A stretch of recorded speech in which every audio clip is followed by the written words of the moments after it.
भाजपा ने 2 मार्च को जारी लोकसभा चुनाव की पहली सूची में 195 प्रत्याशियों की घोषणा कर दी है।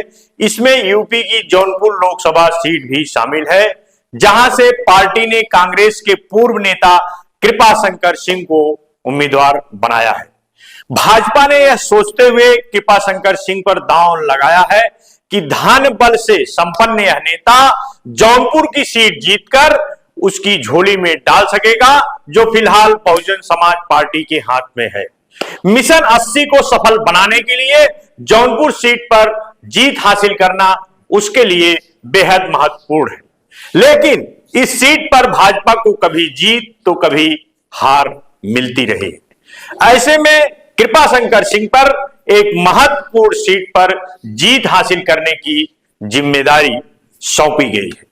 भाजपा ने अपनी पहली सूची शनिवार शाम लगभग 6:30 बजे घोषित की। इसके कुछ देर बाद ही जौनपुर के पूर्व बाहुबली सांसद धनंजय सिंह ने अपने एक्स हैंडल पर एक पोस्ट कर दिया, जिसके कारण जौनपुर से लेकर दिल्ली तक खलबली मच गई। उन्होंने अपनी पोस्ट में साथियों तैयार रहिए, लक्ष्य बस एक, लोकसभा 73 जौनपुर लिखा है। अपनी फोटो के साथ जीतेगा जौनपुर जीतेंगे हम लिखे हुए उनकी इस पोस्ट को लोकसभा चुनाव में उतरने की उनकी योजना की घोषणा के तौर पर देखा जा रहा है। दरअसल धनंजय सिंह स्वयं भाजपा से चुनाव लड़ने की कोशिश करते रहे हैं।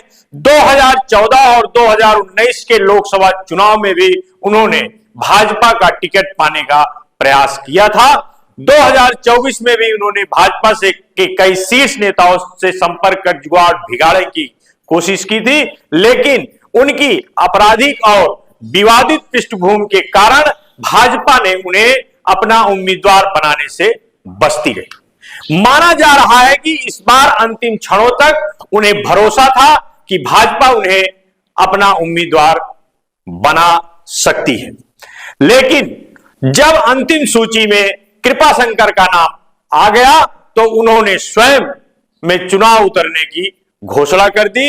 इसे सीधे तौर पर उनकी कृपाशंकर और भाजपा को दी गई चुनौती के रूप में देखा जा रहा है। हालांकि अभी तक उन्होंने यह नहीं बताया कि वे किसी राजनीतिक दल से चुनाव मैदान में उतरेंगे या निर्दलीय के रूप में अपनी किस्मत आजमाएंगे। राजनीतिक समीकरणों के कारण पिछले कई चुनाव में भाजपा जौनपुर से ठाकुर समुदाय के उम्मीदवार ही उतार रही है।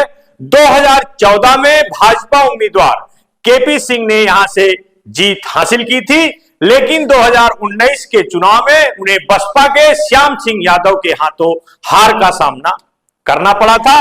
जातीय समीकरणों में फिट बैठने के कारण ही मुंबई में राजनीति करने वाले कृपाशंकर सिंह को उनकी जन्मभूमि जौनपुर लाकर यहां उम्मीदवार बनाया गया है।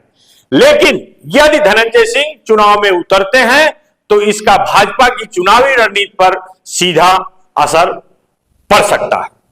आगे आपको मैं बता दूं कि भाजपा उम्मीदवार कृपाशंकर सिंह और धनंजय सिंह दोनों ही ठाकुर समुदाय से हैं। ऐसे में यदि धनंजय सिंह चुनाव में उतरते हैं तो ठाकुर समुदाय के वोटों में बंटवारा हो सकता है और इसका लाभ सपा बसपा चाहे जिसे मिले, नुकसान भाजपा का ही होगा। सवर्ण राजपूत समुदाय यूपी में भाजपा के कट्टर समर्थकों में माना जाता है। दरअसल धनंजय सिंह 2009 में बहुजन समाज पार्टी के उम्मीदवार के तौर पर जौनपुर लोकसभा सीट से जीत हासिल कर चुके हैं। अपने गृह क्षेत्र मल्हनी और आसपास के ठाकुर मतदाताओं के बीच उनकी अच्छी खासी पकड़ है।